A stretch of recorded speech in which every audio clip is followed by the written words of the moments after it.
আপনাকে কি করে ভালো না বাসি ইয়া রাসূলুল্লাহ।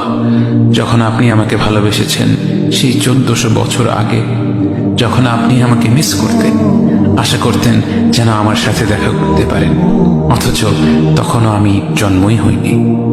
সেদিন সাহাবীরা আপনার চোখে পানি দেখে বলল, ইয়া রাসূলুল্লাহ, আপনি কাঁদছেন কেন?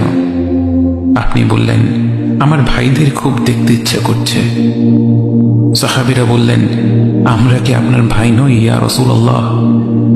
আপনি বললেন, না, তোমরা আমার সাহাবী। আমার ভাই হলো তারা যারা আমার পরে আসবে এবং আমাকে কখনো না দেখেও তারা আমাকে বিশ্বাস করবে। মৃত্যু শয্যায় শুয়ে আপনার অন্তরে এই চিন্তা ছিল যে আমাদের পরিণতি কি হবে।